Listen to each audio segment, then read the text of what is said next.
നമ്മൾ അമ്പലത്തിലിരിക്കുന്ന ബിംബമാണ് ദൈവം എന്ന് കരുതിപ്പോരുന്നവരാണ് ഭൂരിപക്ഷ ആളുകളും. അതിൽ നിന്നൊക്കെ നമ്മുടെ മനസ്സിനെ ഉയർത്താൻ ഭാഗവത ധർമ്മത്തെ ആശ്രയിക്കണം, ഭാഗവതത്തെ മനസ്സിലാക്കണം. അത് മനസ്സിലാക്കിയവരാണെങ്കിലോ വളരെ കുറച്ചാളുകളേ ഉള്ളൂ. ആരൊക്കെയാ മനസ്സിലാക്കിയിരിക്കുന്നത്? 20ഉം 21 ശ്ലോകങ്ങൾ നിങ്ങൾ നോട്ട് ചെയ്ത് വെക്കണേ. ഭാഗവതം മനസ്സിലാക്കി കഴിഞ്ഞാൽ എന്താണ് ഗുണം? ആരാണ് ഭാഗവതത്തെ മനസ്സിലാക്കിയിരിക്കുന്നത്? ഇവിടെ പറഞ്ഞ് മനസ്സിലാക്കി തരികയാണ്. ഇത് നമുക്ക് പിന്നീടും ഓർമ്മിക്കേണ്ടതുണ്ട്. ഈ ശ്ലോകം പലർക്കും ജീവിതത്തിന്റെ പ്രതിസന്ധികളെ നേരിടാൻ സാധിച്ചത് ഈ ഭാഗവതം കൊണ്ടാണെന്ന് ഇവിടെ നമുക്ക് കാണാം. ആരൊക്കെയാണ്?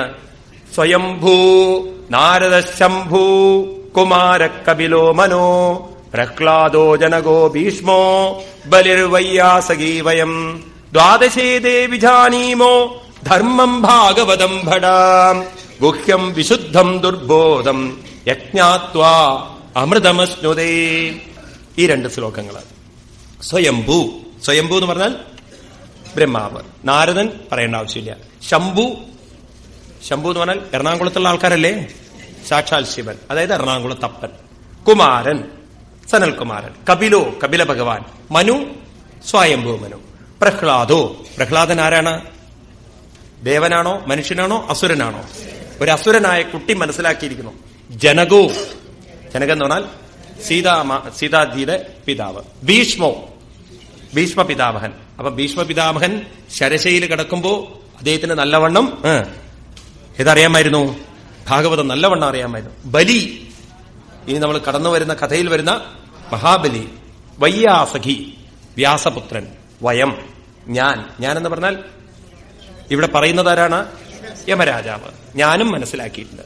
ഇങ്ങനെ 12 പേര്. ദ്വാദശേതേ വിജാനീമോ, എന്ത് മനസ്സിലാക്കിയിട്ടുണ്ട്? ധർമ്മം ഭാഗവതം. എന്റെ ഭടന്മാരെ ഭാഗവത ധർമ്മം മനസ്സിലാക്കിയിട്ടുണ്ട്. അത് മനസ്സിലാക്കിയാലോ, മനസ്സിലാക്കാനോ? ഗുഹ്യം, വളരെ സൂക്ഷ്മമാണ്. വിശുദ്ധം, മനസ്സിനെ വിശുദ്ധമാക്കുന്നതാണ്, ബാലൻസ് ചെയ്യിപ്പിക്കുന്നതാണ്. എന്ന് മാത്രമല്ല, ദുർബോധം, അറിയാൻ സാധിക്കാത്തതിനെ അറിയിപ്പിച്ചു തരുന്നതാണ്. അതറിഞ്ഞു കഴിഞ്ഞാലോ യം ജ്ഞാത്വ, അതറിഞ്ഞു കഴിഞ്ഞാൽ അമൃതമസ്നുതേ, മനസ്സ് അമൃതം കൈവരിക്കും. അമൃതം എന്ന് പറഞ്ഞാൽ മരണത്തിൽ നിന്നും മുക്തമാകുന്നതിനെയാണ് അമൃതം എന്ന് പറയാം. മൃതം എന്ന് പറഞ്ഞാൽ മരണം, അമൃതം എന്ന് പറഞ്ഞാൽ മരണമില്ലാത്ത അവസ്ഥ, അതായത് നാശമില്ലാത്ത അവസ്ഥ. ആരിലേക്ക് ചേരണം? നാശമില്ലാത്ത ഭഗവാനിലേക്ക് ചേരണം. അപ്പൊ ഭാഗവതം ശരിക്കും ഉൾക്കൊണ്ട് ജീവിക്കാൻ തുടങ്ങിക്കഴിഞ്ഞാൽ നമ്മുടെ മനസ്സ് ആരിലേക്ക് എത്തണം? ഭഗവാനിലേക്ക് എത്തിയിരിക്കണം. 12 പേരത് മനസ്സിലാക്കിയിട്ടുണ്ട്. അവരുടെ ജീവിതം അവർക്ക് പരിവർത്തനം വരുത്താൻ സാധിച്ചിട്ടുണ്ട്. അതുകൊണ്ട് എളുപ്പാന്നൊന്നും വിചാരിക്കേണ്ട. ഇതിലെ കഥകളൊക്കെ മനസ്സിലാക്കാൻ പ്രയാസമില്ല, പക്ഷെ അതിന്റെ തത്വങ്ങളൊക്കെ മനസ്സിലാക്കാൻ അപ്പൊ എന്ത് വേണം? അത് മനസ്സിലാകുന്നത് വരെ വിടരുത്. നമ്മൾ മനസ്സിലാകുന്നത് വരെ ഭാഗവതത്തിൽ തന്നെ പറയും. ഈ ഭാഗവതം ശ്രീമൽ ഭാഗവതം പുരാണതിലകം ഇത് വൈഷ്ണവാനം ധനം യസ്മിൻ പാരമഹംസ്യമേ മമൂലം ജ്ഞാനം പരം ഗീയതേ തത്ര ജ്ഞാന വിരാഗ ഭക്തി സഹിതം നൈഷ്കർമ്യമാവിഷ്കൃതം തശൃണ്വൻ വിഭടൻ വിചാരണപരോ ഭക്തിയാ വിമുച്യന്നര. ഇത് മനസ്സിലാകുന്നത് വരെ ശൃണ്വൻ, എന്ത് ചെയ്യണം? കേൾക്കന്നെ വേണം. കേട്ട് കേട്ട് കേട്ട് നമ്മുടെ മനസ്സിൽ ഉറപ്പിക്കണം. അങ്ങനെ നമ്മുടെ മനസ്സ് ഉറപ്പിച്ചു കഴിഞ്ഞാൽ എളുപ്പം നമ്മുടെ മനസ്സിനെ ഉയർത്താൻ സാധിക്കും. അതുകൊണ്ട് ഏതാവാനേവ ലോകേസ്മിൻ പുംസാം ധർമ്മ പരസ്മൃത ഭക്തിയോഗോ ഭഗവതി തന്നാമഗ്രഹണാദിബി. ഏതാവാൻ, ഇത് തന്നെയാണ് ലോകത്തിൽ, പുംസാം വിവേകികൾക്ക് പരമധർമ്മം, ധർമ്മപരം സ്മൃത, പരമധർമ്മം. അപ്പൊ നമ്മളിത് ഉറപ്പിക്കണേ. എന്തിനു വേണ്ടി ഇങ്ങോട്ട് ജനിച്ചു വന്നു? എന്തിനാണ് നമ്മൾ ജനിച്ചു വന്നത്? ഈ ചോദ്യത്തിന് ഉത്തരം നമുക്ക് സ്പഷ്ടമാവണം. എന്തുകൊണ്ട് ഞാൻ ജനിച്ചു വന്നു? കാരണം എന്റെ മനസ്സ് എത്തേണ്ടടുത്ത് എത്തിയിട്ടില്ല. അപ്പൊ എന്റെ മനസ്സ് എവിടെ നിന്നോ വിട്ടുവന്നതാണ്. ആരിൽ നിന്ന് വിട്ടുവന്നു? ഭഗവാനിൽ നിന്ന് വിട്ടുവന്നു. അതുകൊണ്ട് ഞാൻ ഇവിടെ ജനിക്കേണ്ടി വന്നു. ഇനി ഈ ജന്മത്തിൽ എന്റെ മനസ്സിനെ ഞാൻ അവിടെ എത്തിച്ചു കഴിഞ്ഞാൽ ഇനിയും എനിക്ക് ദുഃഖങ്ങളും ദുരിതങ്ങളും അനുഭവിക്കേണ്ടി വരില്ല. അപ്പൊ ഞാൻ വന്നതിന്റെ പ്രധാന ലക്ഷ്യം എവിടെ നിന്ന് പുറപ്പെട്ടുവോ അവിടെ എത്തിച്ചേരാനാണ്. ബാക്കിയെല്ലാം സെക്കൻഡറിയാണ്. അതുകൊണ്ടാണ് അതിനെ പരമധർമ്മം എന്ന് പറഞ്ഞത്. പരോധർമ്മോ, അതാണ് എന്റെ പരമധർമ്മം. അതിലപ്പുറം എനിക്കൊരു ധർമ്മമില്ല. അപ്പൊ പിന്നെ അപ്പുറം ഒരു ധർമ്മം ഇല്ല എന്നൊക്കെ പറഞ്ഞാൽ നിങ്ങൾ തെറ്റിദ്ധരിക്കരുത്. അതിന്റെ കൂടെ വ്യവഹാരധർമ്മം ശരീരത്തിന്റെയും പരമധർമ്മം മനസ്സിന്റേതുമാണ്. അപ്പൊ അങ്ങനെ നമ്മുടെ ജീവിതം നമ്മൾ നയിച്ച് മുന്നോട്ട് പോയാൽ നാമോച്ചാരണമാഹാത്മ്യം ഹരേ പശ്യത പുത്രകാം അജാമിളോപിയേനൈവ മൃത്യുവാശാലമുച്യത. ഇതാണ് നാമസങ്കീർത്തനത്തിന്റെ മഹത്വം. ആ വിഷ്ണുദൂതന്മാര് പറഞ്ഞത് ശരിയാണ്. നിങ്ങളും നാമസങ്കീർത്തനം ചൊല്ലൂ എന്നാണ്. നിങ്ങളുടെ മനസ്സ് ഉയരണല്ലോ. ആരുടെ മനസ്സ്? യമദൂതൻ. അതുകൊണ്ട് പുത്രക എന്നൊക്കെയാ വിളിക്കുന്നത്. പുത്രന്മാരെ നിങ്ങളും ചൊല്ലൂ. അതാണ് മൃത്യുപാശത്തിൽ നിന്ന് നിങ്ങൾക്ക് മുക്തരാവാൻ സാധിക്കും.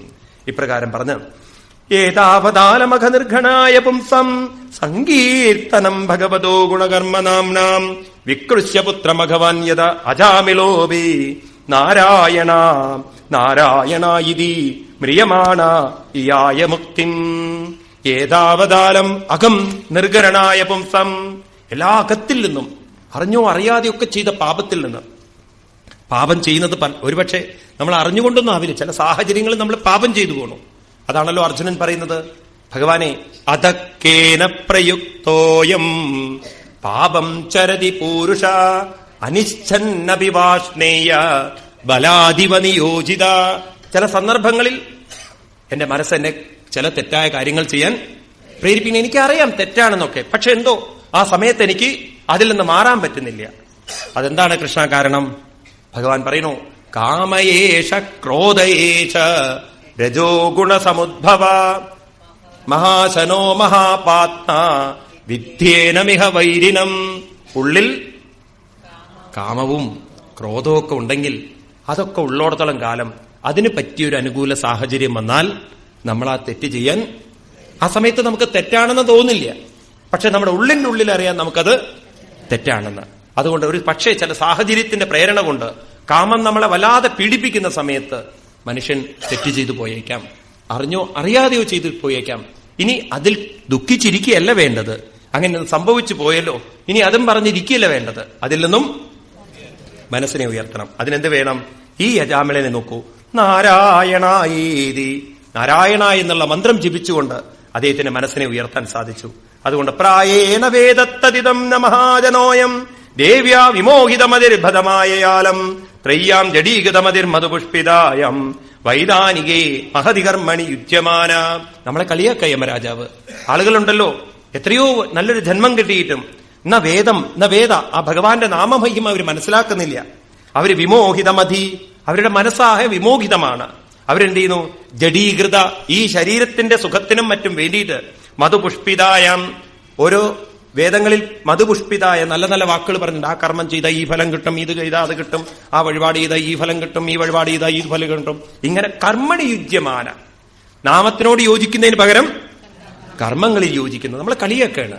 അപ്പൊ നിങ്ങൾ ആ തരത്തിലുള്ള കർമ്മങ്ങളെ മനസ്സിൽ നിന്ന് മാറ്റിയിട്ട് മനസ്സിൽ ഏത് വെക്കൂ? നാമസങ്കീർത്തനം. നോക്കൂ, നമ്മുടെ അമ്പലങ്ങളൊക്കെ അതിനു വേണ്ടിയിട്ടാണ് ഉപയോഗിക്കേണ്ടത്. കുറച്ചു നേരം അവിടെ ചെന്നിരുന്ന് ഒന്നിച്ച് നാമം ജപിക്കുക. അങ്ങനെയാണ് നമ്മൾ ഉപയോഗിക്കേണ്ടത്. അല്ലാതെ വഴിപാടും കുന്തങ്ങളും ഒന്നും വേണ്ട. ഭഗവാന് നിങ്ങളുടെ വഴിപാടല്ല ആവശ്യം. ഭഗവാൻ ആവശ്യം നാമം ജപിച്ച് ഈ മനസ്സിനെ എവിടെ എത്തിക്കണം? ഭഗവാനിൽ എത്തിക്കണം. അതുകൊണ്ട് ഏവം വിമൃശ സുതിയോ ഭഗവത്യനന്ദേ സർവാത്മനാ വിദതേ ഖലു ഭാവയോഗം തേ മേ ന ദണ്ഡമർഹന്യതയധ്യമീശം സ്യാൽ പാതകം തദപി ഹന്തിരുകായവാദ. ആരാണോ തന്റെ ബുദ്ധി കൊണ്ട് വിവേകം കൊണ്ട് ഭഗവതി അനന്തേ സർവാത്മനാ വിദതേ, തന്റെ അന്തരാത്മാവായിരിക്കുന്ന ഭഗവാനിൽ നാമസങ്കീർത്തനം കൊണ്ട് ഭഗവാനുമായി യോഗം ചെയ്യുന്നത്, ഭാവയോഗം, മനസ്സിനെ യോജിപ്പിക്കുന്നത്, തേ ന ദണ്ഡമർഹതി, അവർക്ക് ഒരു തരത്തിലും ദണ്ഡമില്ല, വേദന അനുഭവിക്കേണ്ടതില്ല. ഞാനിതാ പ്രഖ്യാപിക്കുന്നു, ഇനി അവരെയൊന്നും എങ്ങോട്ട് കൊണ്ടുവരണ്ട? നരകത്തിലേക്ക്. അപ്പൊ ഭാഗവതം കയ്യിൽ വെച്ചവരെന്നല്ല, ഇനി അതും പറഞ്ഞ് നിങ്ങൾ ഇപ്പം തന്നെ പുസ്തകം കയ്യിൽ വെച്ച് നടക്കരുത്.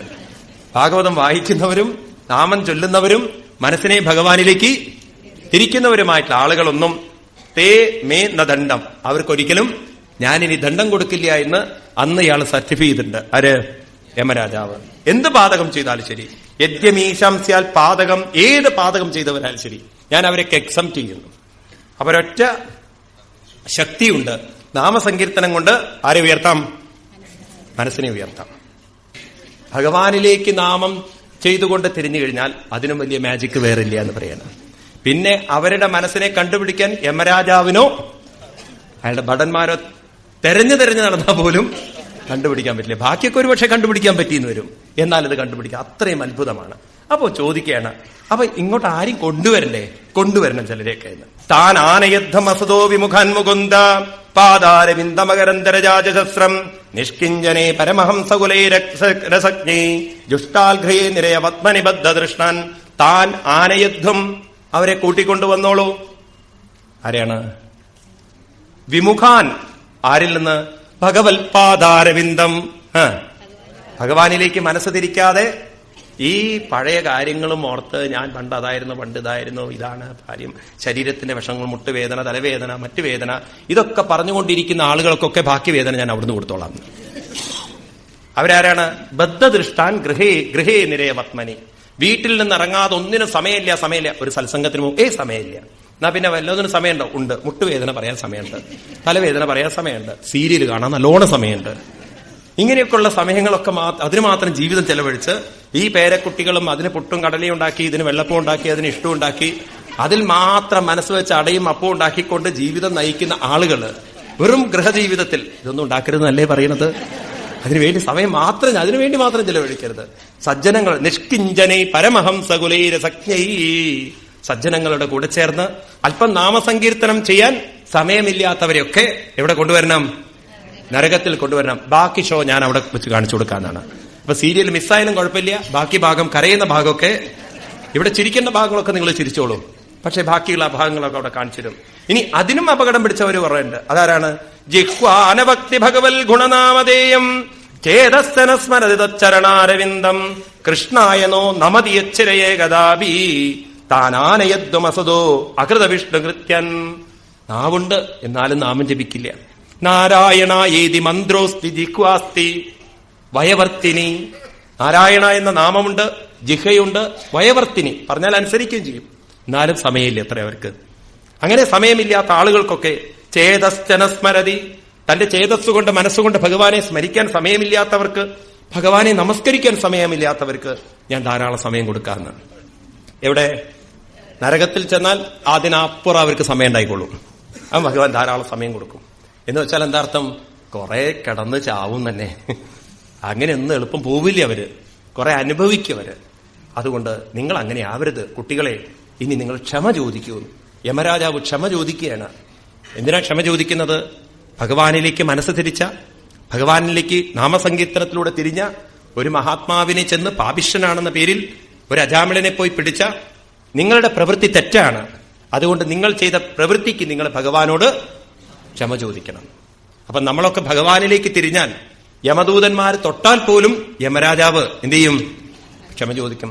ക്ഷമ്യതം സ ഭഗവാൻ പുരുഷപുരാണോ നാരായണോ സപുരുഷേയത സത്കൃതം സ്വാനാമഹോന്ന വിദുഷം രചിതാഞ്ജലീനം ചാന്തിരികരീയസി നമ പുരുഷായ ഭൂമ്നി.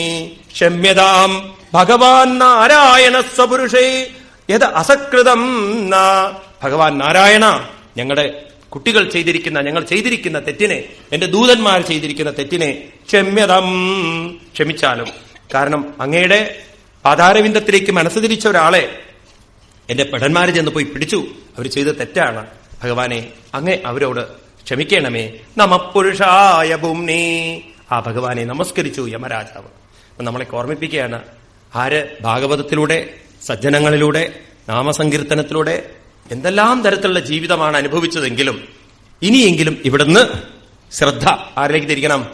ഭഗവാനിലേക്ക് തിരിച്ച് ക്രമേണ ക്രമേണ ക്രമേണ ശനൈർ വരമേ ബുദ്ധ്യ ധൃതിഗൃഹീതയ ആത്മസംസ്ഥം മനഃകൃത്വ, മനസ്സിനെ ഭഗവാനിലേക്ക് അടുപ്പിച്ചുകൊണ്ട് ആരാണോ തിരിയുന്നത് അവരുടെയൊക്കെ ജന്മം ധന്യമാവും. അവരെയൊന്നും യമദൂതന്മാരോ യമഭടന്മാരോ യമരാജാവോ തൊടുപോലുമില്ല. കാരണം അവരൊക്കെ സജ്ജനങ്ങളായിട്ട് കണക്കാക്കപ്പെട്ടിരിക്കണമെന്ന്.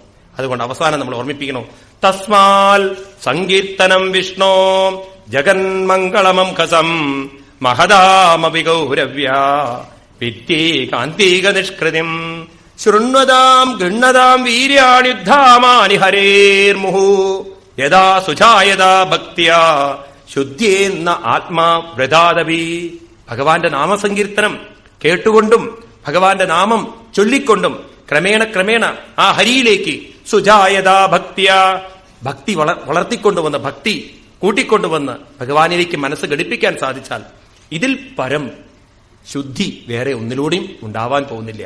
എന്ന വ്രതാദപി, മറ്റ് വ്രതങ്ങളെക്കാളൊക്കെ ശക്തിയുള്ള വ്രതമാണ് ഇത് നാമസങ്കീർത്തനം. അതുകൊണ്ടുണ്ടല്ലോ ഏകാദശി വ്രതോ, ദ്വാദശി വ്രതോ, പ്രദോഷ വ്രതമോ, ഷഷ്ടിയോ, ഇങ്ങനെ പല വ്രതങ്ങളുണ്ടല്ലോ. ഇതൊക്കെ നോറ്റിട്ടില്ലെങ്കിലും വലിയ കുഴപ്പമൊന്നുമില്ല എന്നാണ്. പക്ഷെ ഏത് വ്രതം നോൽക്കണം? നാമസങ്കീർത്തനത്തിന്റെ വ്രതം നോൽക്കണം എന്നാണ്. അതുകൊണ്ട് ഇവിടെ എടുത്തു പറയണം, ആത്മാ വ്രതാദപി, വ്രതങ്ങളെക്കാൾ വെച്ച് വലിയ വ്രതമാണ് നാമം ചൊല്ലുന്ന വ്രതം. അത് ചൊല്ലാൻ പ്രയാസമില്ലല്ലോ.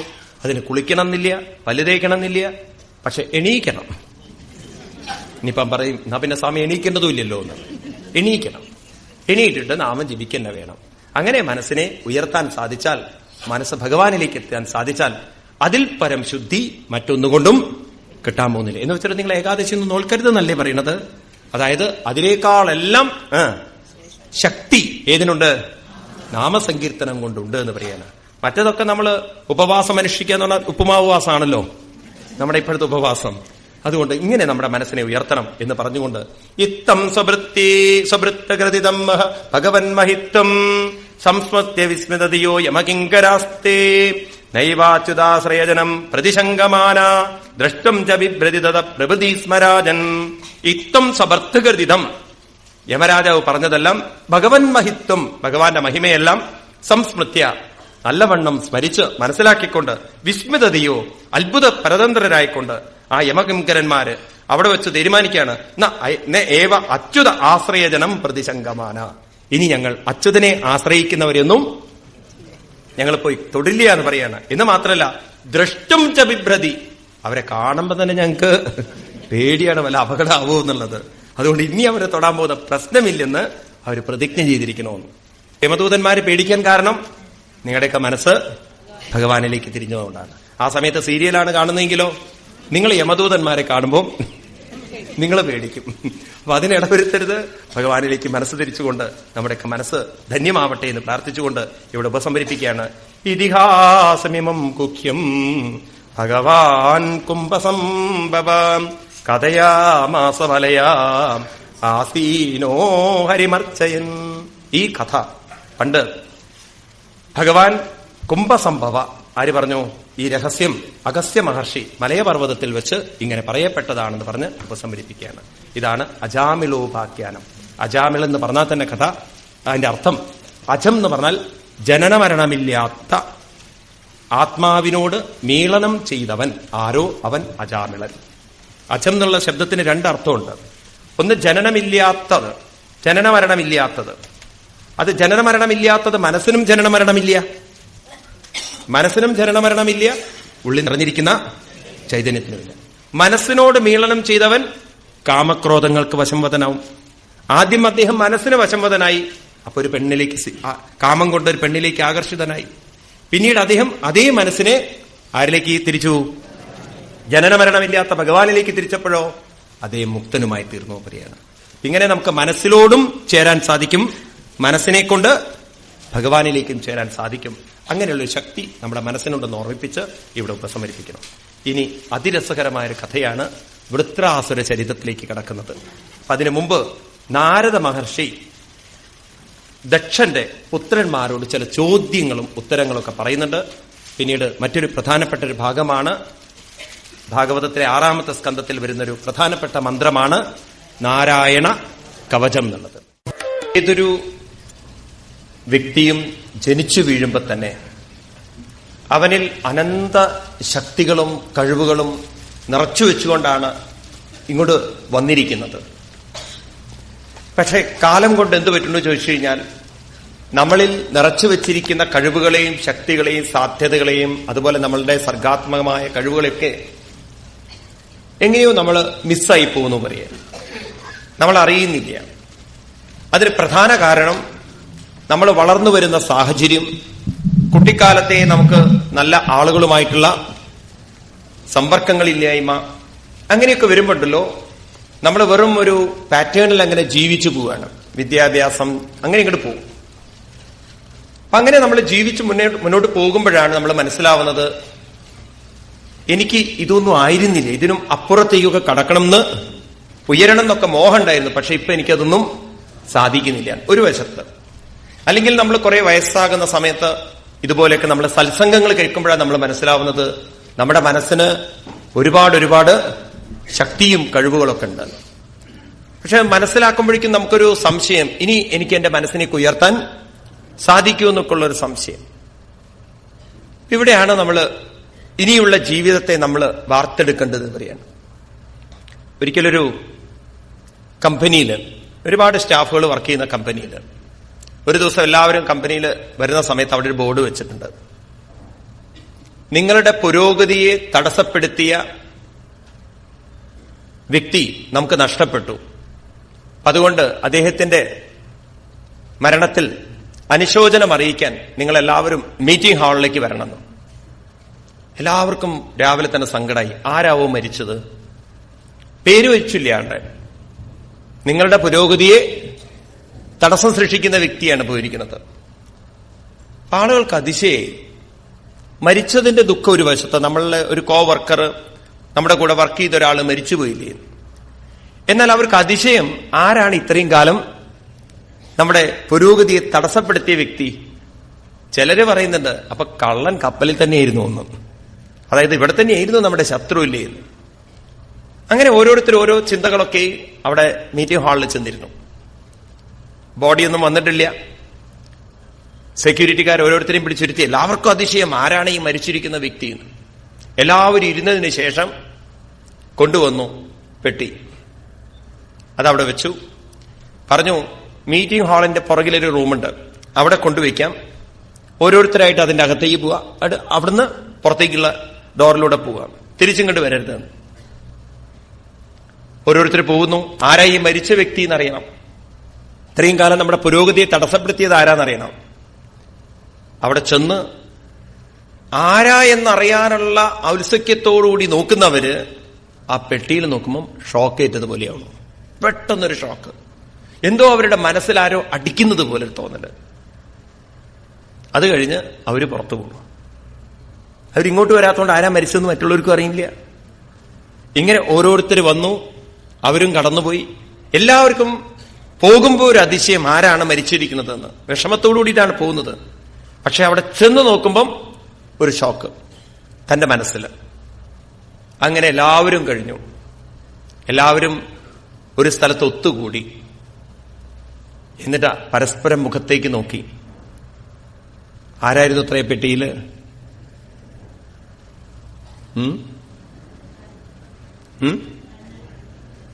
അതിൽ വെച്ചിരിക്കുന്നത് ഒരു കണ്ണാടിയാണ്. എന്നിട്ട് അതിൽ എഴുതി വെച്ചിരിക്കുന്നത് എന്താ അറിയോ? ഈ കാണുന്ന വ്യക്തിയാണ് നിങ്ങളുടെ പുരോഗതിയെ മുഴുവൻ തടസ്സം സൃഷ്ടിച്ചിരിക്കുന്നത്. ഇനിയും നിങ്ങൾ അവനെ ഏറ്റിക്കൊണ്ട് നടക്കരുത് എന്നാണ്. നമ്മൾ ദിവസവും നമ്മളെ പുരോഗതിയെ തടസ്സപ്പെടുത്തുന്ന ആളെ കാണുന്നുണ്ട്. പക്ഷെ നമുക്ക് തോന്നുന്നു അയാൾ നമ്മുടെ പുരോഗതിയെ വർദ്ധിപ്പിക്കുന്ന ആളാണ്. നമ്മൾ പലരും പല സമയത്തും കാണുന്നുണ്ട്, അല്ലേ? അപ്പൊ നമ്മൾ തിരിച്ചറിയേണ്ടുന്ന ഒരു വലിയൊരു സത്യം, നമ്മുടെ ജീവിതത്തിന്റെ ഉന്നതിക്കും മനസ്സാണ് കാരണം, ജീവിതത്തിൽ താഴ്ചയ്ക്കും മനസ്സാണ് കാരണം. അപ്പൊ നമ്മളാണ് നമ്മുടെ ജീവിതത്തെ ഉയർത്തേണ്ടത്, നമ്മളാണ് നമ്മുടെ ജീവിതത്തെ വികസിപ്പിക്കേണ്ടത്. അതിനുള്ള എല്ലാ കഴിവുകളും സാധ്യതകളും ഉണ്ട്. അത് മനസ്സിലാക്കാതെ ജോലി മാറിയതുകൊണ്ടോ, വീട് മാറിയതുകൊണ്ടോ, ഭാര്യയെ മാറിയതുകൊണ്ടോ, കുട്ടികളെ മാറ്റിയതുകൊണ്ടോ, പലതും മാറ്റിയതുകൊണ്ടൊന്നും ജീവിതത്തിന്റെ നിലവാരം മാറാൻ പോകുന്നില്ല. നമ്മൾ മാറ്റേണ്ടത് we have to change our self എന്നാണ്. നമ്മൾ മാറ്റേണ്ടത് നമ്മളെ തന്നെയാണ് മാറ്റേണ്ടത്. ഇതാണ് ഭാഗവതത്തിന് ഉറപ്പിച്ച് പറയാനുള്ളത്. കാരണം എന്തിന് നമ്മളെ മാറ്റണം? നമ്മുടെ പുരോഗതിക്കും നമ്മളാണ് ഉത്തരവാദി. We are the only person responsible for our own development എന്നാണ്. വേറെ ആരുമല്ല അതിന്. ആ മറ്റുള്ളവർക്കൊക്കെ വഴി കാണിക്കാനേ സാധിക്കുള്ളൂ. ഉയരേണ്ടതും അവനവൻ തന്നെയാണ്. അങ്ങനെ നമ്മൾ ഇത് മനസ്സിലാക്കാത്തിടത്തോളം കാലം നമുക്ക് വലിയ അവസരങ്ങൾ നഷ്ടപ്പെടുന്നു പറയാനും. എല്ലാവരും ആ ഒരു തിരിച്ചറിവിലേക്ക് വന്നാൽ തന്നെ വലിയൊരു ഭാഗ്യമാണ്. ആ തിരിച്ചറിവാണ് പലർക്കും ഇല്ലാത്തത്. പലരും വിചാരിച്ചിരിക്കുന്നത് സാഹചര്യങ്ങളാണ്, ചുറ്റുപാടാണ് എന്റെ വികാസത്തിന് തടസ്സം സൃഷ്ടിക്കുന്നതെന്നാണ്. ഈ ജോലി മാറി വേറൊരു ജോലി കിട്ടിയൊക്കെ ശരിയായിരുന്നു. ഈ ഭാര്യയെ മാറ്റി വേറൊരു ഭാര്യയാക്കി കഴിഞ്ഞാൽ എല്ലാം ശരിയായിന്നാണ്. അങ്ങനെ ഒരാളെ മാറ്റിയതുകൊണ്ട്, വേറൊരാളെ കിട്ടിയതുകൊണ്ട്, ഒരു ജോലി മാറ്റിയതുകൊണ്ട് വേറൊരു ജോലി കിട്ടിയതുകൊണ്ട് പ്രശ്നങ്ങൾ അപ്പോഴും തീരാൻ പോകുന്നില്ല. നമ്മൾ അവിടെ ചെന്ന വേറെ പ്രശ്നങ്ങൾ ഉണ്ടാക്കും. അപ്പൊ അതുകൊണ്ട് മാറ്റേണ്ടത് എന്നെയാണ്. അപ്പം എന്നെ മാറ്റിയെടുത്താൽ എനിക്ക് എന്റെ മനസ്സിനെ ഉയർത്താൻ സാധിക്കും. ഗീതയിൽ ഭഗവാൻ പറയും, 5-ാം അധ്യായത്തില് 24-ാമത്തെ ശ്ലോകത്തിൽ പറയും, ശക്നോതിഹൈവ യസ്സോടും പ്രാക്ശരീര വിമോക്ഷണൽ കാമക്രോധോദ്ഭവം വേഗം സയുക്ത സുഖീ നരാം. ശക്നോതിഹൈവ യസ്സോടും പ്രാക്ശരീര വിമോക്ഷണൽ. ഈ ശരീരം ഉപേക്ഷിക്കുന്നതിന് മുമ്പ്, അല്ലെങ്കിൽ ഈ ശരീരം മരിക്കുന്നതിന് മുമ്പ് തന്നെ ഇവിടെ വെച്ചിട്ട് നമ്മൾ വെട്ടി മാറ്റണം. ആരെ മാറ്റണം? ഉള്ളിലിരിക്കുന്ന നമ്മുടെ പുരോഗതിയെ തടസ്സപ്പെടുത്തുന്ന കാമക്രോധോദ്ഭവം വേഗം. ആരൊക്കെയാണ്?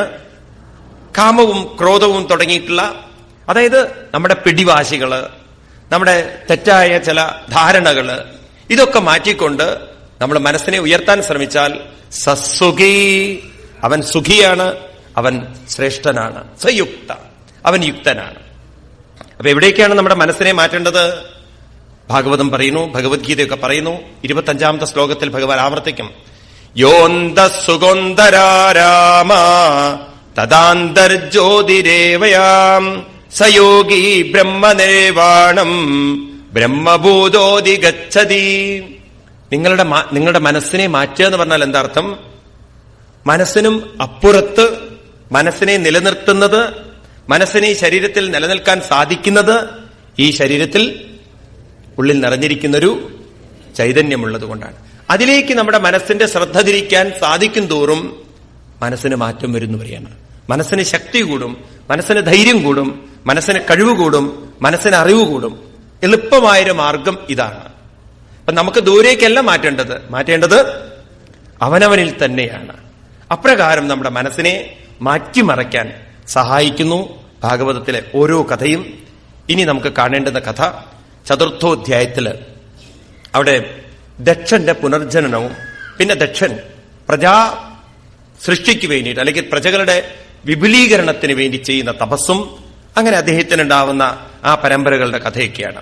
ഇവിടെ രാജാവ് ചോദിക്കുകയാണ്, ദേവാസുരനൃണാം സർഗോ നാഗാനം മൃഗപക്ഷിണം സമാസികസ്തയാ പ്രോക്തോ യസ്തു സ്വയംഭുവേന്തരേ തസ്സൈവ വ്യാസമിച്ഛാമി ജ്ഞാതും തേ ഭഗവൻ യഥാം അനുസർഗം യയാ ശക്ത്യാ സസർജ ഭഗവൻ പരാം. അങ്ങ് എന്നോട് ദേവ അസുര നൃണാം ഇവരുടെയൊക്കെ സർഗം, നാഗാനാം മൃഗം പക്ഷിണം, സൃഷ്ടിയെക്കുറിച്ചൊക്കെ അങ്ങ് വിശദമായി എനിക്ക് പറഞ്ഞു തന്നു. ഇനി എനിക്ക് അറിയേണ്ടത്, എനിക്ക് വ്യാസമിച്ഛാമി, ഇതിന്റെ വ്യാസം, ഇതിന്റെ വിപുലീകരണം, ഇതിന്റെ വിസ്തീർണം, ഇതെങ്ങനെയാ വന്നിരിക്കുന്നത് എന്ന് പറഞ്ഞു തന്നാലെന്ന്. അങ്ങനെ ശ്രീശുക ബ്രഹ്മർഷി പറഞ്ഞു കൊടുക്കുകയാണ്. വീണ്ടും ഇവിടെ പഴയ ഒരു കഥയിലേക്ക് നമ്മളെ കൊണ്ടുപോവാണ്. ഏതാ കഥ എന്ന് ചോദിച്ചു കഴിഞ്ഞാൽ 4-ാമത്തെ സ്കന്ധത്തില് അവസാന ഭാഗം നമ്മൾ കണ്ടു.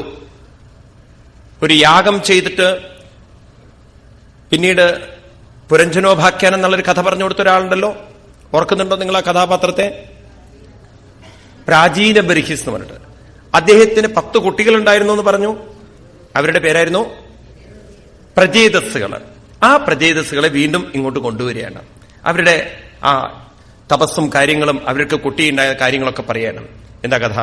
യത പ്രജേതസപുത്രാദശ പ്രാചീന ബർഹിഷ അന്തസമുദ്രാദുന്മഗ്നാം ദദുശുർഗം ദ്രമൈവൃതം. പ്രജേതസ്സുകള് തപസ് ചെയ്ത് ഭഗവാൻ പ്രകടമായി. എന്നിട്ട് പ്രജേതസ്സുകളോട് പറഞ്ഞു, പ്രജേതസ്സുകളെ, നിങ്ങൾ വൃക്ഷങ്ങളുടെ പുത്രിയെ, സോമന്റെ പുത്രി എന്ന് പറഞ്ഞാൽ, സോമൻ എന്ന് പറഞ്ഞാൽ ചന്ദ്രൻ, അദ്ദേഹത്തിന്റെ പുത്രിയെ നിങ്ങൾ വിവാഹം കഴിച്ചുകൊള്ളൂ. മരീഷ എന്ന് പറയുന്ന കുട്ടിയെ. ഇവര് തപസ്സൊക്കെ കഴിഞ്ഞ് ഭൂമിയിലേക്ക് നോക്കുമ്പം ഭൂമി മുഴുവൻ കാടുകൾ നിറഞ്ഞിരിക്കുകയാണ്. പെട്ടെന്ന് ഇവർക്ക് ദേഷ്യം വന്നു. ഇവരുടെ കണ്ണിൽ നിന്ന് അഗ്നി ഉണ്ടായെന്നും കാട് കത്തിക്കാൻ തുടങ്ങി. ദ്രുമേഭ്യ ക്രുദ്ധ്യമാനസ്തേ തപോദീവിതമന്യവ മുഖതോ വായുമഗ്നിം ച സജുജു തദ്ദിക്ഷയാം. അവരുടെ മുഖത്തു നിന്നും വന്ന അഗ്നി കൊണ്ട് കാട് കത്തി നശിക്കാൻ തുടങ്ങി. ആ സമയത്ത് അവിടേക്ക് വരുന്നു സോമൻ. സോമൻ എന്ന് പറഞ്ഞാൽ ചന്ദ്രൻ. എന്നിട്ട് അവരോട് പറയാണ്, മാതൃമേഭ്യോ മഹാഭാഗാം ദീനേഭ്യോ ദോഗ്ധമർഹതാം വിവർദ്ധൈഷവോ യൂയാം പ്രജാനം പതയസ്മൃതാം.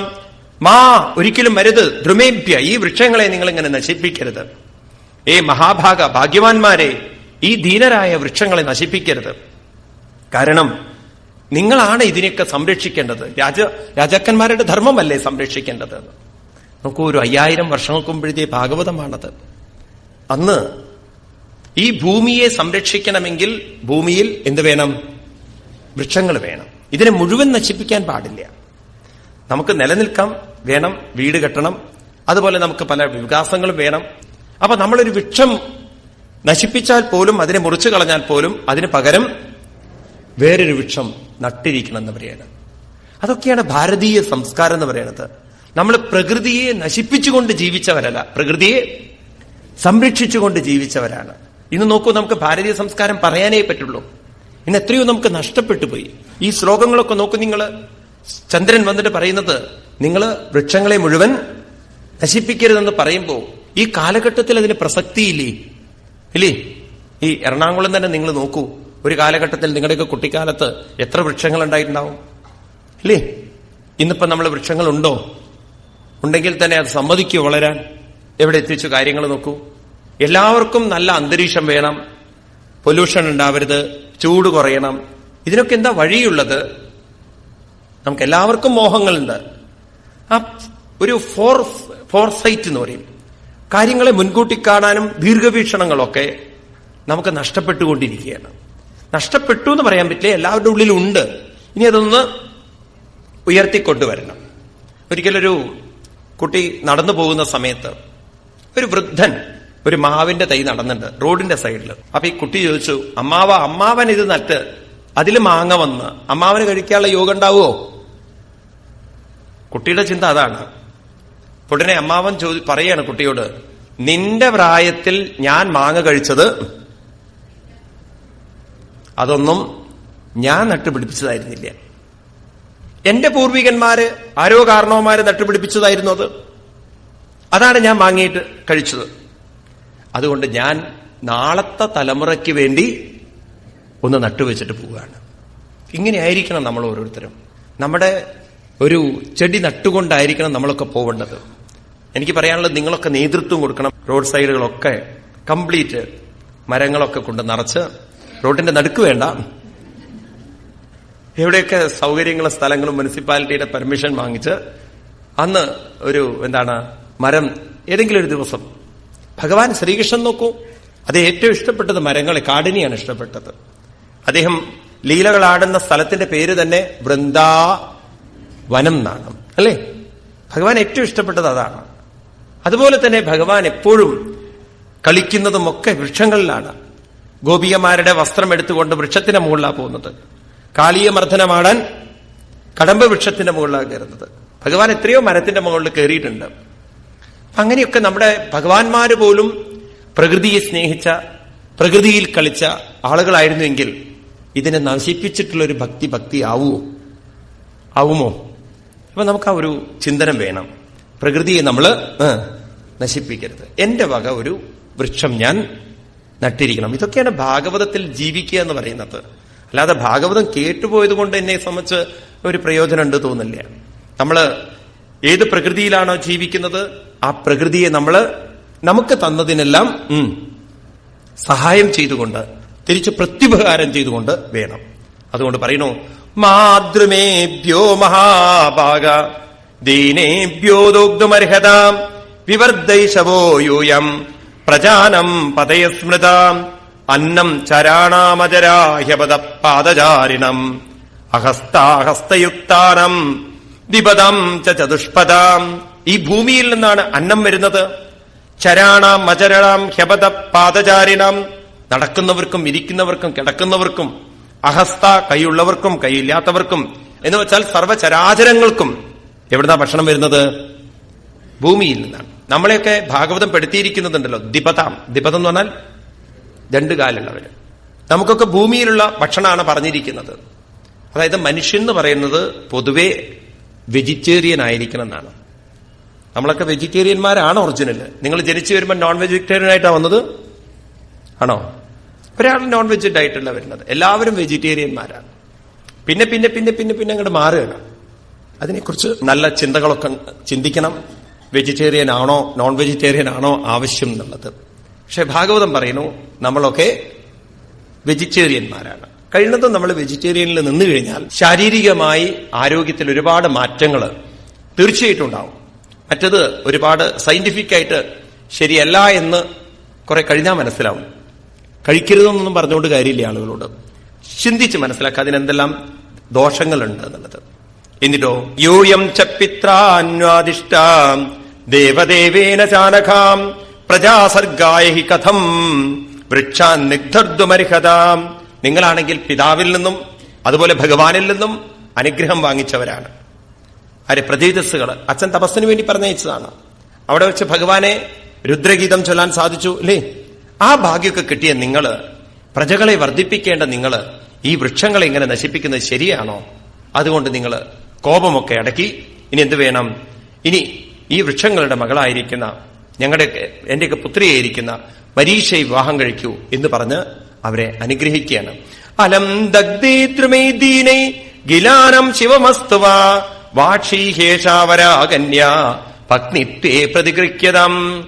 കത്തിക്കരിഞ്ഞുപോയ വൃക്ഷങ്ങൾക്ക് ആ വൃക്ഷങ്ങള് പോവട്ടെ, ഇനി മരിക്കാത്ത വൃക്ഷങ്ങളൊക്കെ ഇല്ലാത്തതിനെ കുറിച്ച് ചിന്തിച്ചൊരു കാര്യമില്ല. ഉള്ളതൊക്കെ നിങ്ങൾ അനുഗ്രഹിക്കട്ടെ. ഈ പുത്രിയെയും നിങ്ങൾ സ്വീകരിക്കൂ.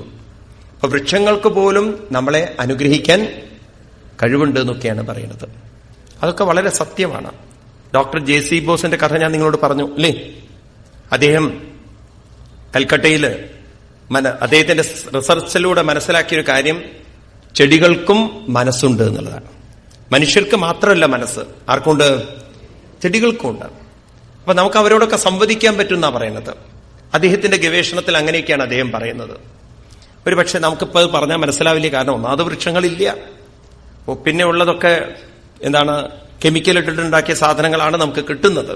പോട്ടെ, അതുകൊണ്ട് ഇവളെ കല്യാണം കഴിക്കൂ എന്ന് പറഞ്ഞ് ആ കുട്ടിയെ അവർ കല്യാണം കഴിക്കാണ്.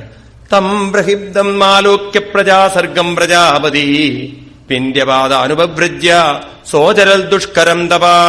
അങ്ങനെ അവർക്ക് അതിൽ നിന്നും പ്രകടമായ കുട്ടിയാണ് ദക്ഷപ്രജാപതി. അദ്ദേഹം അവിടുന്ന് വിന്ധ്യാചലത്തിലേക്ക് തപസ് ചെയ്യാൻ വേണ്ടി പോയി എന്നാണ്. എന്തിനു വേണ്ടിയിട്ട്? സൃഷ്ടി വർദ്ധിപ്പിക്കാൻ വേണ്ടിയിട്ട്.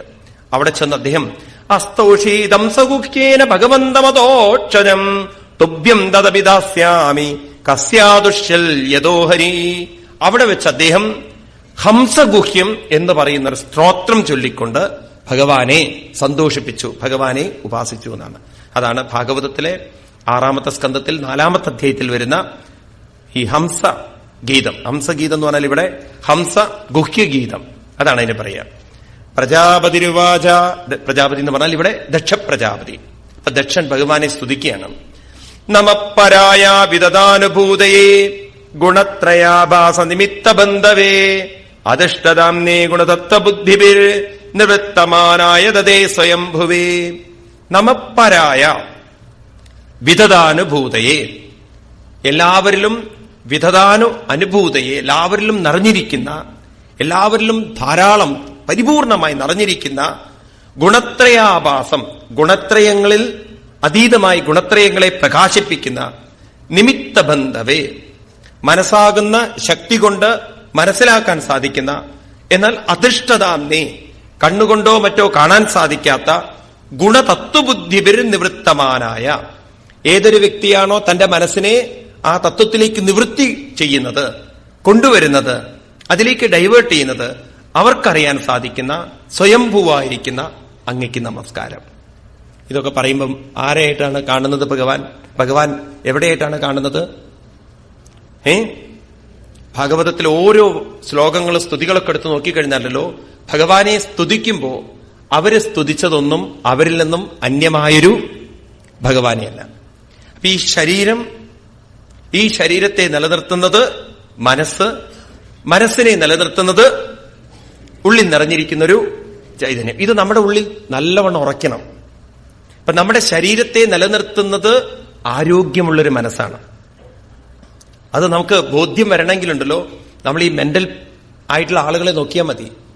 മാനസികമായി വിഭ്രാന്തി വന്ന ആളുകളെ, മനസ്സിന്റെ താളം തെറ്റിക്കഴിഞ്ഞാൽ പിന്നെ അവർക്ക് ശരീരബോധം തന്നെ ഇല്ല.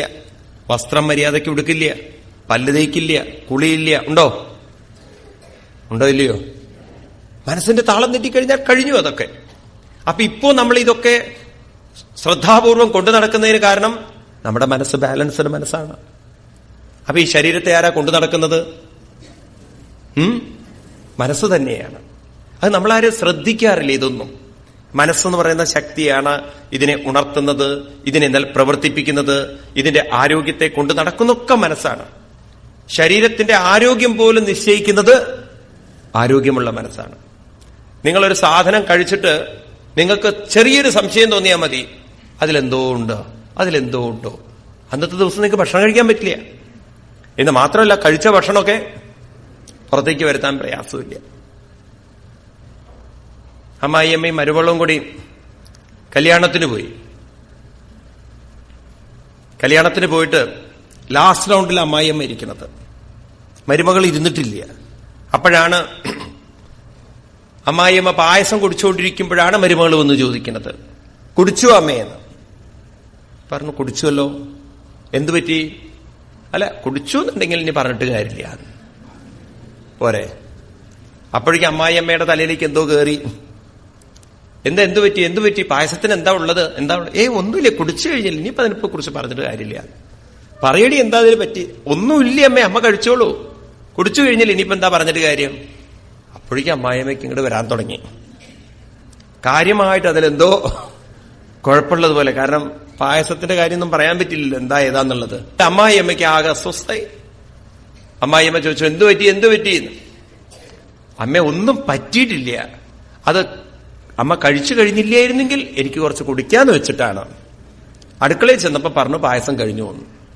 അപ്പൊ അമ്മായിയമ്മ ഒരു നോട്ടം, എന്നാ ഇത് നേരത്തെ കണ്ട് എഴുന്നള്ളിക്കായിരുന്നില്ലേ, അത് ഇത്ര വരെ എത്തിയിരിക്കുകയാണേ. അപ്പൊ നോക്കൂ, മനസ്സിലെ ഒരു ചിന്തയ്ക്ക് വേണമെങ്കിൽ നമ്മൾ കഴിച്ച സാധനം പോലും പോയിസൺ ആക്കാൻ സാധിക്കും, ഇല്ലേ? അപ്പൊ മനസ്സെന്ന് പറയുന്ന ശക്തി, ആ ശക്തിയാണ് ശരീരത്തെ നിലനിർത്തുന്നത്. അപ്പൊ മനസ്സിനെ ആരാ നിലനിർത്തുന്നത്? അത് ഉള്ളിൽ നിറഞ്ഞിരിക്കുന്നൊരു ചൈതന്യമാണ്. അതാണ് നമ്മുടെ ശക്തിയുടെ എല്ലാം സോഴ്സ് എന്ന് പറയുന്നത്.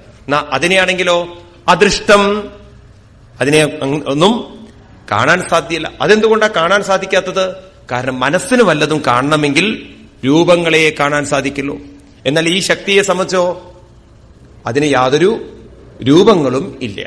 അപ്പൊ രൂപത്തിനതീതമായ ശക്തിയെ കാണാൻ സാധ്യമല്ലെങ്കിലും അതിനെന്ത് ചെയ്യാൻ പറ്റും? അനുഭവിക്കാൻ സാധിക്കും. അതാണ് അതിന്റെ പ്രത്യേകത. അതുകൊണ്ട് നയസ്യ സഖ്യം പുരുഷോ വൈരി സഖ്യോ സഖാപസൻ സംവസത പുരേസ്മിൻ ഗുണോ യഥാ ഗുണിനോ വ്യക്തദൃഷ്ടേ തസ്മൈ മഹേശായ നമസ്കരോമി. നയസ്യ സഖ്യം പുരുഷോ അവൈരി സഖ്യോ. ഈ ജീവനായ ഉള്ളിൽ വസിക്കുന്ന ജീവനായിരിക്കുന്ന ആ പരമസത്യം, ഈ ദേഹത്തിൽ വസിക്കുന്ന അവനെ സഖ്യം പുരുഷോ അവൈദ്യ സഖ്യോ ഗുണായതാ ഗുണിനോ വ്യക്തദൃഷ്ടേ. ഈ മനസ്സും അതുപോലെ തന്നെ മനസ്സിന്റെ വ്യാപാരങ്ങളും വിചാരങ്ങളുമെല്ലാം അവർക്കൊന്നും ഇതിനോട് ചേരാൻ സാധ്യമല്ല. ഈ ഉള്ളിൽ നിറഞ്ഞിരിക്കുന്ന ഭഗവാനോട് സഖ്യമുണ്ടാക്കാൻ സാധ്യമല്ല. എന്നാൽ അവന്റെ സാന്നിധ്യത്തിലാണ് ഇവരൊക്കെ സഖാക്കളായിട്ട് നിൽക്കുന്നത്. ഭഗവാന്റെ സാന്നിധ്യത്തിലാണ് ഇവരൊക്കെ നിൽക്കുന്നതെങ്കിൽ, എന്നാൽ ഭഗവാനെ നിലനിൽക്കാൻ ആര് വേണ്ട? ഇവരൊന്നും വേണ്ട. അതായത് ഒരു വസ്ത്രത്തിന് നിലനിൽക്കാൻ നൂല് വേണം, എന്നാൽ നൂലിന് നിലനിൽക്കാൻ വസ്ത്രം വേണ്ട. ശ്രദ്ധിക്കണേ, ഒരു ആഭരണത്തിന് നിലനിൽക്കാൻ സ്വർണം വേണം, പക്ഷെ സ്വർണത്തിന് നിലനിൽക്കാൻ ആഭരണം വേണ്ട. ഒരു മൺപാത്രത്തിന് നിലനിൽക്കാൻ മണ്ണ് വേണം, പക്ഷെ മണ്ണിന് നിലനിൽക്കാൻ മൺപാത്രം വേണ്ട. ഇതുപോലെ ഉള്ളിൽ നിറഞ്ഞിരിക്കുന്ന ആ ശക്തിയാകുന്ന ചൈതന്യത്തിന് നിലനിൽക്കാൻ മനസ്സും വേണ്ട, ശരീരവും വേണ്ട. പക്ഷെ മനസ്സും ശരീരവും നിലനിൽക്കണമെങ്കിലോ ആ ചൈതന്യം കൂടിയേ സാധിക്കുള്ളൂ. അതുകൊണ്ട് അവൻ അവരിൽ നിന്നൊക്കെ വിട്ടിട്ടാണ്, എന്നാൽ അവരൊക്കെ അതിനോട് ചേർന്നിരിക്കുന്നു എന്ന് പറയാണ്. എന്നിട്ട് പറയുന്നു അടുത്തതിൽ, ദേഹോ സവോക്ഷാ മനവോ ഭൂതമാത്ര നാത്മാനമന്യം ച വിദു പരം യൽ സർവം പുമാൻ വേദ ഗുണാംശതജ്ഞോ ന വേദ സർവജ്ഞമനന്തമീരേ ദേഹോ അസോ അക്ഷ മനവോ ഭൂതമാത്ര ന ആത്മാനമന്യം ച വിദു പരം യത്. ഈ ഉള്ളിൽ നിറഞ്ഞിരിക്കുന്ന ചൈതന്യത്തെ അക്ഷികളും മനസ്സും പഞ്ചഭൂതമായിരിക്കുന്ന ശരീരവും അതുപോലെ മനസ്സും ഇവരൊക്കെ ഭഗവാനെ കാണുന്നത് വേറെ രൂപത്തിലാണ്, അന്യം. അവർക്ക് മനസ്സിലാവുന്നില്ല ഞങ്ങളൊക്കെ നിലനിൽക്കുന്നത് ഭഗവാനുള്ളത് കൊണ്ടാണെന്ന്. ന വേദ, അവര് അറിയുന്നില്ല എന്ന് പറയാണ്. അപ്പൊ നമ്മുടെ ഇന്ദ്രിയങ്ങളും കാര്യങ്ങളൊക്കെ ഈ ശരീരമൊക്കെ നിലനിൽക്കാൻ കാരണം ഉള്ളിൽ നിറഞ്ഞിരിക്കുന്നൊരു ഭഗവാനുള്ളത് കൊണ്ടാണെന്ന് അറിയുന്നില്ല. അതെന്തുകൊണ്ടാണ് അറിയാത്തത്? കാരണം അങ്ങനെ ആരും നമുക്ക് പറഞ്ഞു മനസ്സിലാക്കി തന്നില്ല. എന്നാൽ നമ്മൾ അറിഞ്ഞില്ലെങ്കിലും ഉള്ളിലിരിക്കുന്ന ഭഗവാനാണെങ്കിലോ സർവജ്ഞം സർവം പുമാൻ വേദ. ഉള്ളിലിരിക്കുന്ന ഭഗവാൻ എല്ലാം അറിയുന്നു. ഭഗവാൻ അറിയാം ഞാനുള്ളത് കൊണ്ടാണ് ഇതെല്ലാം നിലനിൽക്കുന്നത് എന്ന്. പക്ഷെ ഇതിനൊന്നും അറിയില്ല ഭഗവാനുള്ളത് കൊണ്ടാണ് ഞങ്ങൾ നിലനിൽക്കുന്നത് എന്ന്. നമുക്ക് എത്ര വ്യത്യാസമുണ്ടെന്നുള്ളത്. ഇവിടെയാണ് നമ്മളോട് പൂർവികന്മാർ പറയുന്നത് നമുക്ക് അജ്ഞാനമുണ്ട് എന്ന്. അജ്ഞാനമുണ്ട് എന്ന് പറഞ്ഞാൽ എന്താ അർത്ഥം? എന്തായിരിക്കും പറഞ്ഞത് പ്രകാരമുള്ള അർത്ഥം? ഈ ശരീരവും മനസ്സും നിലനിൽക്കുന്നതിന് കാരണം ഭഗവാനാണെന്ന് നമ്മൾ അറിയാത്തതിനെയാണ് അജ്ഞാനം എന്ന് പറയുന്നത്. അജ്ഞാനിനാം. അപ്പൊ നമ്മൾ ഗുരുക്കന്മാരുടെ അടുത്തൊക്കെ എന്തിനാ പോകുന്നത്? അജ്ഞാനതിമിരാന്തസ്യ ജ്ഞാനാഞ്ജനശലാകയാം ചക്ഷുരുന്മീലിതം യേന തസ്മൈ ശ്രീ ഗുരവേ നമഃ. ആ ഗുരു എന്താ ചെയ്യുന്നത്? അജ്ഞാനതിമിരാന്തസ്യ, ഉള്ളിലുള്ള അജ്ഞാനമാകുന്ന തിമിരത്തെ മാറ്റണം. എന്നിട്ടോ ജ്ഞാനാഞ്ജനശലാകയാ, നമുക്കെന്താ തരുന്നത്? അപ്പൊ നമുക്ക് മനസ്സിലാവുകയാണ് ഈ ശരീരവും മനസ്സും നിലനിൽക്കുന്നതിന് കാരണം ഉള്ളിൽ നിറഞ്ഞിരിക്കുന്നൊരു ഭഗവാൻ തന്നെയാണ്. ആ ചൈതന്യം കൊണ്ടാണ്. അത് ഭഗവാൻ അറിയുന്നു, എന്നാൽ നമ്മളൊട്ടും അറിയുന്നില്ല. എത്ര നോക്കൊരു ഭഗവാന്റെ ഒരു നമ്മളോടൊക്കെയുള്ള കാരുണ്യം. എന്നിട്ട് പറയുന്നു യഥോപരാമോ മനസോ നാമരൂപ രൂപസ്യ ദൃഷ്ടസ്മൃതി സംഭ്രമോഷാൽ ഈയതേ കേവലയാ സ്വസംസ്ഥയാ ഹംസായ തസ്മൈ ശുചി സത്മനേ നമാം. യഥോ ഉപരരാമ മനസോ നാമരൂപ രൂപസ്യ ദൃഷ്ടി സ്മൃതി സംഭ്രമോഷാൽ. എങ്ങനെയാണ് ഈ ഭഗവാനെ നമുക്കറിയാൻ സാധിക്കുക? അതിനെന്താ വഴി ഭഗവാനെ അറിയാൻ? മനസ്സെന്ന് പറയുന്നത്, ശ്രദ്ധിക്കണേ ഞാൻ പറയുന്നത്, നാമരൂപങ്ങളിൽ കുരുങ്ങി നിൽക്കുന്ന ഒന്നാണ്. മനസ്സിന് കോൺസെൻട്രേറ്റ് ചെയ്യണമെങ്കിൽ എപ്പോഴും രണ്ട് കാര്യങ്ങൾ വേണം. ഒന്നുകിൽ മനസ്സിന് ഏതെങ്കിലും രൂപം വേണം, അല്ലെങ്കിൽ മനസ്സിന് എന്ത് വേണം? ഏതെങ്കിലും ശബ്ദങ്ങൾ വേണം. ശബ്ദത്തിലൂടെയോ അല്ലെങ്കിൽ രൂപത്തിലൂടെയോ മനസ്സിന് നിലനിൽക്കാൻ പറ്റുള്ളൂ. അല്ലെങ്കിൽ നിങ്ങൾ ഉറങ്ങിപ്പോവും. നിങ്ങൾ വെറുതെ ഇങ്ങനെ ചിന്തിക്കാതിരുന്നു നോക്കൂ, എന്താ ഉണ്ടാവുക? വെറുതെ ചിന്തിക്കാതെ കുറച്ചു നേരം ഇരുന്ന് നോക്കിക്കഴിഞ്ഞാൽ ഉറങ്ങിപ്പോയി. കാരണം മനസ്സിനൊരു പിടുത്തവും ഇവിടെ. മനസ്സിന് എന്തെങ്കിലും ഒരു ചിന്തിക്കാനൊരു വിഷയം വേണം. മനസ്സിങ്ങനെ ഒരു രൂപം വിട്ട് മറ്റൊരു രൂപം വിട്ട് ഒരു രൂപം വിട്ട് അങ്ങനെ പോയിക്കൊണ്ടിരിക്കുകയാണ്. അല്ലെങ്കിൽ രൂപങ്ങളൊന്നും വേണമെന്നില്ല. എന്ത് മതി? എന്തെങ്കിലും ഒരു ശബ്ദം ഇങ്ങനെ കേട്ടുകൊണ്ടിരുന്നാൽ മതി. വെറുതെ ഒരു പാട്ട് കേട്ടാൽ മനസ്സ് അവിടെ ഇരുന്നോളൂ. ഇതാണ് മനസ്സിന്റെ പ്രത്യേകതയെങ്കിൽ ഭഗവാനെ മനസ്സിലാക്കാൻ എന്ത് വേണം? നാമരൂപോ യഥാ ഉപരരാമ നാമരൂപസ്യ. നാമരൂപത്തിൽ നിന്നും ആരുപരമിക്കണം?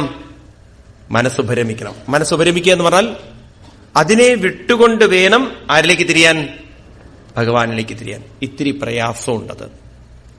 കാരണം നമ്മൾ നാമരൂപങ്ങളെ ഗ്രഹിച്ച് പെട്ടെന്ന് നാമരൂപമില്ലാത്ത ഒന്നിനെ പിടികൂടാൻ വളരെ പ്രയാസമായതുകൊണ്ടാണ് നമ്മുടെ ഋഷീശ്വരന്മാര് പറയുന്നത് നിങ്ങളുടെ മനസ്സ് സമബുദ്ധിയിലെത്തുന്നത് വരെ നാമരൂപങ്ങൾ വിടരുതെന്ന്. ഏതെങ്കിലും ഒരു നാമത്തിലും ഒരു രൂപത്തിലും മുറുകെ പിടിക്കുമെന്ന് ഉപനിഷത്തിൽ പറയും. എങ്ങനെയാണ് ഭഗവാൻ നമുക്ക് അനുഭവം കാണിച്ചു തരുന്നത് എന്ന് പറയാണ് മുണ്ടകോപനിഷത്തില്.